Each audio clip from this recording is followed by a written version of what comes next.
जय हिंद दोस्तों, मैं हूं जितेंद्र दीक्षित। 4 PM महाराष्ट्र में आपका स्वागत है। इस वक्त महाराष्ट्र की शिंदे सरकार मराठा आंदोलन को लेकर दबाव में है, तनाव में है। और ये दबाव महाराष्ट्र के सरकारी और सरकारी अनुदान प्राप्त करने वाले स्कूलों पर भी देखा जा रहा है। इन स्कूलों के प्रिंसिपल परेशान हैं और प्रिंसिपल के साथ साथ यहाँ के शिक्षक भी परेशान हैं, क्योंकि महाराष्ट्र सरकार के बैकवर्ड क्लास कमीशन ने निर्देश दिया है कि 31 जनवरी तक यह सर्वे पूरा करना है कि क्या मराठा वाकई में पिछड़े हुए हैं। और ये जो सर्वे की रिपोर्ट आएगी, ये रिपोर्ट सुप्रीम कोर्ट को सौंपी जानी है। इस रिपोर्ट के आधार पर महाराष्ट्र सरकार ये दावा करेगी कि मराठा समुदाय महाराष्ट्र का ये एक पिछड़ा हुआ समुदाय है और इसे सरकारी नौकरियों और शिक्षा में आरक्षण की जरूरत है और इसी आधार पर इनको आरक्षण दिए जाने की मांग की जाएगी। अब ये जो सर्वे कराया जा रहा है, इसके लिए करीब 3.5 लाख लोगों को लगाया गया है और इन 3.5 लाख लोगों में 1 लाख के करीब लोग सरकारी और सरकारी अनुदान प्राप्त करने वाले स्कूलों के शिक्षक हैं। इन सभी को सौंपा गया है कि ये मराठा परिवारों के पास जाएं और वहां पर सर्वे करें।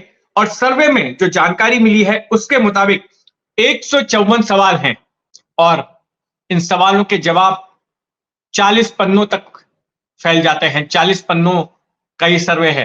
इनमें जो सवाल पूछे जा रहे हैं उनकी एक वानगी सुनिए कि अगर आपको कुत्ता या फिर बंदर काट खाता है तो आप डॉक्टर के पास जाते हैं या फिर तांत्रिक के पास। दरअसल इन सवालों के पूछे जाने के पीछे मकसद यह है कि मराठा परिवारों के सोशियो इकोनॉमिक बैकग्राउंड का पता लगाया जाए, उनकी आय कितनी है यह पता लगाया जाए, परिवार के लोग क्या करते हैं, कितने लोग हैं, कैसे गुजारा होता है। इन तमाम बातों को निचोड़ने का मकसद है इस सर्वे के जरिए, ताकि सुप्रीम कोर्ट को कन्विंस किया जा सके। क्योंकि इससे पहले साल 2014 में जब देवेंद्र फडणवीस की सरकार थी तब मराठाओं को आरक्षण दे दिया गया था, लेकिन उसको अदालत में चैलेंज किया गया और अदालत ने कहा कि जो हमने सीमा तय की है अदालत की ओर से 50% आरक्षण की, 50% से आप ज्यादा नहीं दे सकते, यह आरक्षण उस सीमा के बाहर है और उसको खारिज कर दिया। उसके बाद ठाकरे सरकार आ गई। ठाकरे सरकार करीब 2.5 साल चली और फिर वापस बीजेपी की सरकार राज्य में आ गई और बीजेपी की सरकार आते ही मनोज जरंगे पाटिल, जो कि मराठा आंदोलनकारी हैं, उन्होंने अब तक 2 बार अनशन किया। एक बार अगस्त में और फिर दूसरी बार नवंबर में। दोनों ही वक्त जब उन्होंने अनशन किया तब राज्य में काफी हिंसा हुई, तोड़फोड़ की वारदातें हुई और पुलिस के साथ जगह जगह पर टकराव हुआ। दूसरी बार के अनशन में तो राजनेताओं को टारगेट किया गया, उनके घर पर हमले हुए, उनके वाहनों पर हमले हुए। कई गांवों में राजनेताओं के जाने पर पाबंदी लगा दी गई। अब मराठाओं का सबसे बड़ा आंदोलन शुरू हुआ है। 20 जनवरी को मनोज जरंगे पाटिल जालना से निकल चुके हैं। उन्होंने कूच किया है मुंबई की तरफ। पहले ही उन्होंने डेडलाइन दे दी थी सरकार को कि अगर 20 जनवरी तक मराठाओं को आरक्षण देने की अधिसूचना नहीं जारी करती है शिंदे सरकार, तो फिर 20 तारीख से वो लाखों की तादाद में मुंबई की तरफ आगे बढ़ेंगे और मुंबई को ठप कर दिया जाएगा। तो आज उनके इस मुंबई कूच का 5वां दिन है। पुणे पहुंच चुके हैं मनोज जरंगे पाटिल और परसों के दिन तक वो मुंबई पहुंचेंगे।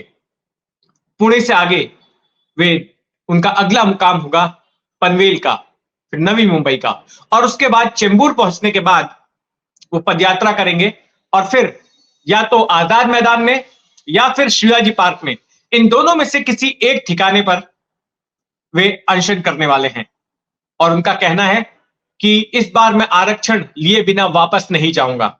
अगर मुझे कुछ भी हो गया तो ऐसे में महाराष्ट्र की एक भी सड़क खाली नहीं होगी और जो कुछ भी होगा उसके बाद उसके लिए सरकार जिम्मेदार होगी।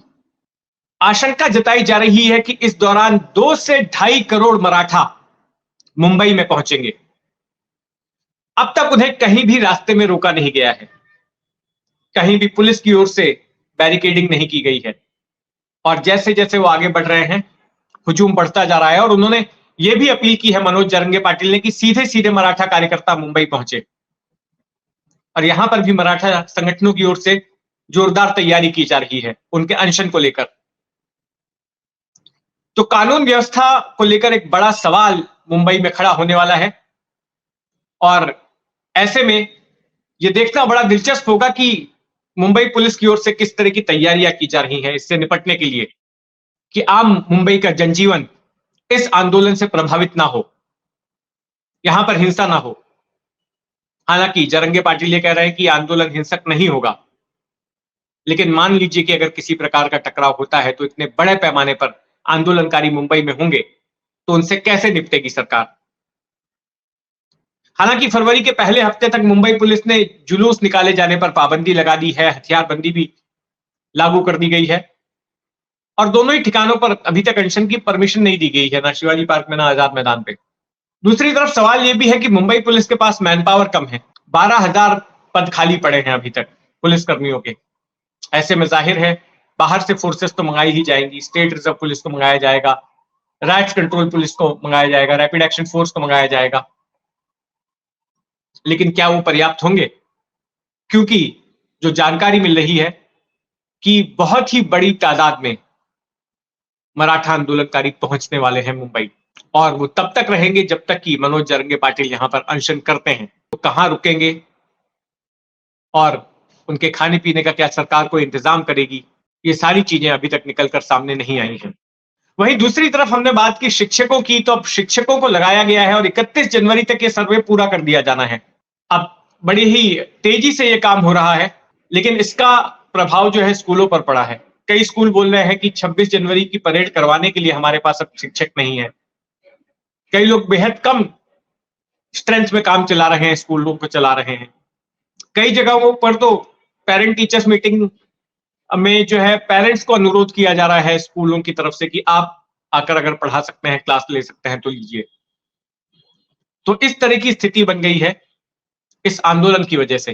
तो मराठा आंदोलन को लेकर जो कुछ भी होता है महाराष्ट्र की राजनीति में और इस सस्पेंस का क्या होता है कि क्या मनोज जरंगे पाटिल मुंबई पहुंचेंगे या फिर सरकार उन्हें आधे रास्ते से ही मनाकर वापस भेज देगी, ये देखना दिलचस्प होगा। तो आप भी अपनी नजर बनाए रखें 4 PM महाराष्ट्र पर और अगर आपने अब तक इस चैनल को सब्सक्राइब नहीं किया है तो सब्सक्राइब कर लें। इस खबर पर आपकी क्या राय है कमेंट बॉक्स में जरूर लिखें। जय हिंद।